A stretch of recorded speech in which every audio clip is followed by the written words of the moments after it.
Imagine you are sitting in a quiet room. Maybe it is late at night.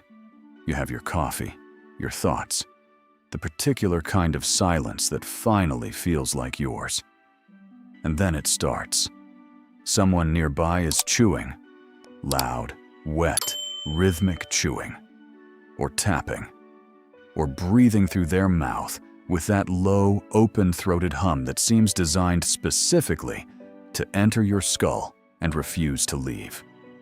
And something inside you does not just feel annoyed. It ignites. Your jaw tightens. Your shoulders rise without your permission.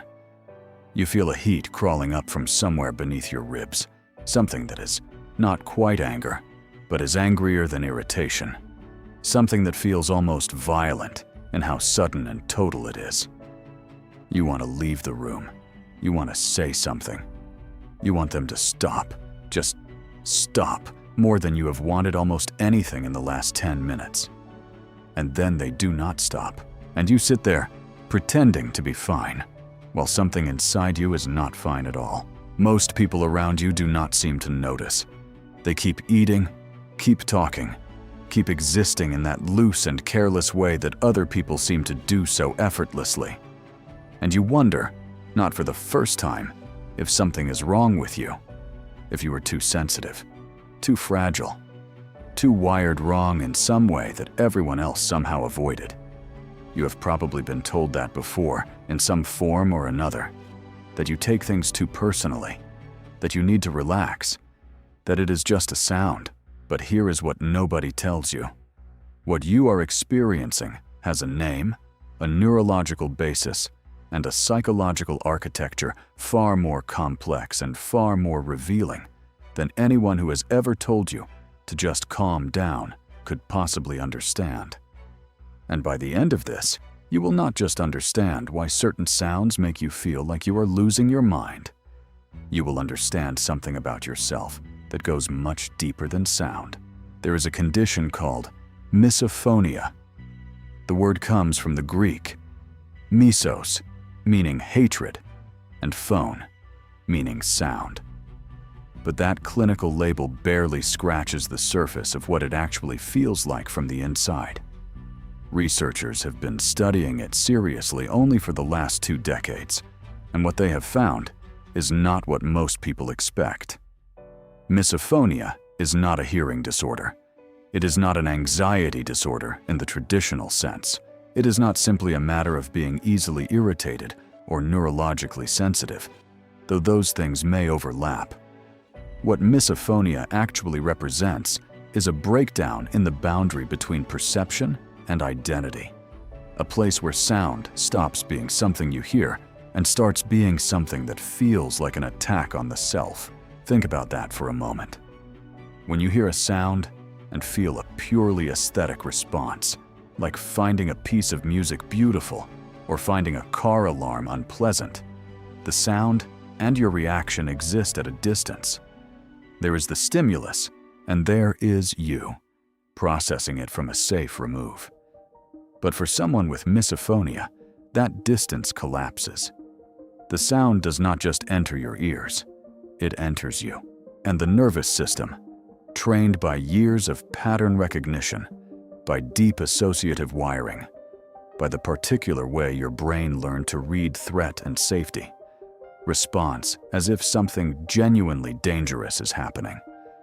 This is why telling yourself to calm down never works. You are not overreacting to the sound. You are reacting exactly as your nervous system was shaped to react to something that feels like a violation. What is a violation really, in psychological terms? It is the uninvited intrusion of something external into the space you have defined as yours. And here is where things become philosophically interesting, because the concept of personal space is not just physical. It is cognitive, emotional, even existential. The philosopher Emmanuel Levinas wrote about the ethical weight of the other, the way another person's presence makes demands on us simply by existing, and how the boundary between self and other is never as clean as we pretend. Most of us navigate this boundary unconsciously, giving and taking small invasions of our personal space every day without registering them as violations. But for someone whose nervous system is calibrated at a higher sensitivity, that negotiation never becomes invisible. Every unwanted sound is a reminder that other people exist in the world without your consent, that they take up space and make noise and breathe and chew and tap in ways entirely indifferent to your inner experience. And does that not say something profound about what misophonia is really about? Not just sound, but autonomy, control, the particular anguish of existing in a world that was never designed with your sensitivity in mind. Now let us go deeper, because the surface explanation is never where the truth lives. Neuroscientists at Newcastle University published research in 2017 showing that people with misophonia have abnormal levels of connectivity between the auditory cortex and the areas of the brain responsible for emotion, long-term memory, and the motor system. That last one is important.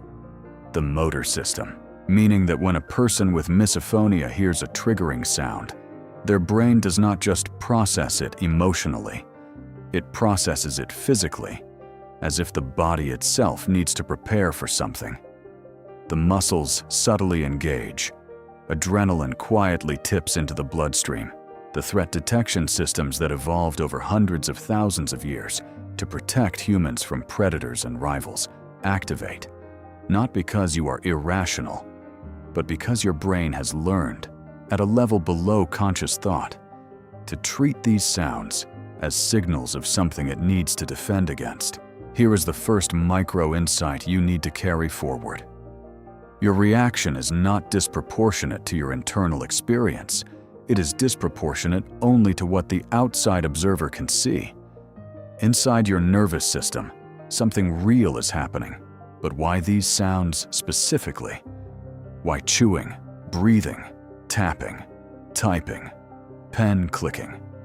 The soft, wet sounds that other mouths make while other people exist. Researchers have noticed a pattern. Misophonia triggers are almost always sounds produced by other human beings, or sometimes animals, in close proximity. Rarely environmental sounds like traffic or construction, which are genuinely louder and objectively more intrusive. The specificity of this is not accidental. It points towards something deeply relational. The sounds that trigger misophonia are sounds of bodily presence, of someone being close, of intimacy that was not invited. They are sounds of another person existing in a way that they did not ask your permission to exist. And your nervous system, for reasons rooted somewhere in your personal history, in early attachment patterns, in whatever experiences taught you the difference between safe and unsafe presence, has learned to read those sounds as threatening. Think about the people whose sounds bother you most.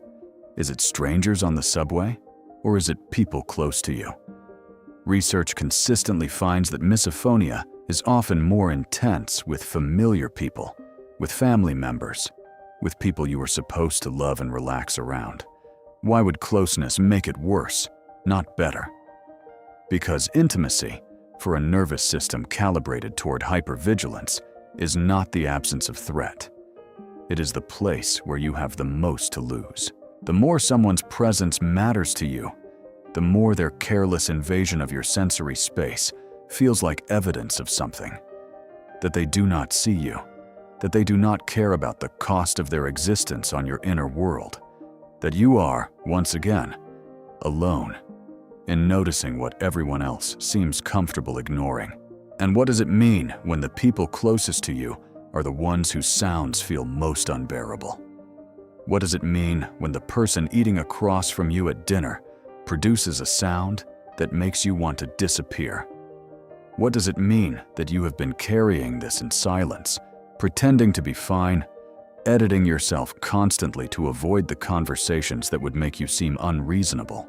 What does it mean that you learned so early that your sensitivity was a problem to manage rather than a signal worth listening to?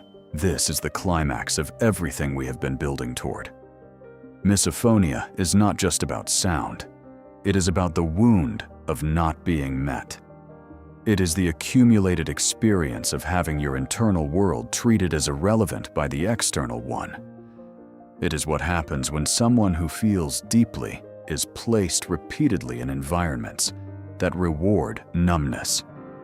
The sound becomes the symbol. The chewing becomes the metaphor. Because what you are reacting to at the deepest level is not the noise itself. It is the fact that the world keeps making noise without asking how you are doing. The philosopher and psychologist William James once wrote that the greatest weapon against stress is our ability to choose one thought over another. That is true, and it is also incomplete. Because before you can choose a different thought, you have to understand the thought you are already having, the one running below the level of language in the older and louder parts of the brain. And that thought, for most people with misophonia, sounds something like this. I am invisible. My experience does not matter here. I have to protect myself because no one else will. Here is the second micro-insight. The rage is not about the sound. The rage is about the grief beneath the sound. So what do you do with this? How do you live in a world full of other people's mouths and keyboards and breathing when your nervous system has been so precisely tuned to read those sounds as violations? This is where the real work begins, and I want to be clear. The work is not about making yourself feel less. The work is about understanding what you feel and why, so that the feeling stops having total power over you. The first principle is this. You stop trying to fight the response and you start getting curious about it. When a trigger sound hits you and that wave of adrenaline begins to rise, instead of immediately trying to suppress it or escape it, you pause for just 3 seconds and ask yourself, what does this sound remind me of? Not in a lyrical, metaphorical way, literally. Close your eyes for a moment and follow the feeling backward. Because misophonia, like almost every intense emotional response, is rarely about the present moment alone. It carries history. It arrives charged with something older than the meal currently being eaten across from you. The body remembers what the mind has tried to organize away. And when you get curious about the memory embedded in the response, you begin to defuse some of its automatic power. This does not eliminate the reaction, but it begins the long process of separating what is happening now from what happened then. The second principle is permission. You give yourself permission to have preferences about your sensory environment, and you stop treating those preferences as character flaws. There is a particular kind of shame that attaches itself to high sensitivity people. The sense that needing quiet, needing space, needing certain conditions in order to think young and breathe and function means that you are fragile or demanding or difficult. But consider the inverse. A person with excellent vision is not ashamed of finding a dark room inconvenient. A person with a precise ear for pitch is not apologizing for noticing when something is out of tune. Your sensitivity is not a weakness that leaked in from somewhere. It is a feature of a nervous system that processes the world with unusual depth. The question is not how to be less sensitive. The question is how to build a life that works with the grain of who you are rather than against it. What would change for you if you stopped treating your sensitivity as a problem to overcome and started treating it as information worth taking seriously? The third principle is the one that takes the longest to trust. You learn to distinguish between a boundary and a wall. Because one of the ways that misophonia can deepen over time, if it goes unexamined, is that the body starts to generalize. More and more sounds become threatening. More and more situations feel like potential ambushes. The world shrinks down to the places where you can be certain you will not be triggered. And that smallness starts to feel like safety. But it is actually just a more comfortable kind of suffering.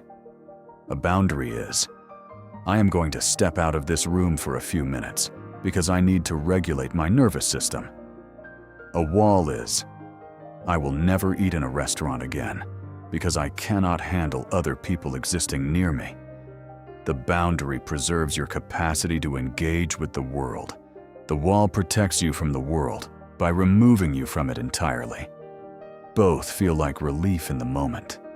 Only one of them leads somewhere. If you are watching this and recognizing yourself in ways that feel uncomfortably precise, I want to invite you to leave a comment below with whatever feels honest to share. And if this kind of exploration of the psychology beneath the psychology is something you want more of, this channel exists for exactly that reason. Subscribing takes 3 seconds and keeps these conversations finding their way to you. The fourth principle is the simplest and the one most people resist. You tell someone. Not in a dramatic way, not as an ultimatum, not as an explosion finally released after years of silent suffering, but as information. As, I have something called misophonia, and these are the sounds that my nervous system responds to as if they are threats. And I am not asking you to never eat again. I am just asking you to understand why sometimes I need to leave the table. This conversation, the calm and honest one, is what changes the relational dynamic from you silently enduring while resentment builds to something that can actually be navigated together. Most people, when they understand that this is neurological, not personal, do not take it as an attack. They take it as a window into you. And sometimes, being understood is the thing that finally makes the sound bearable. Here is the final truth, and I want you to sit with it for a moment before you decide how you feel about it. The sounds that trigger you are not the problem. They have never been the problem. They are the signal.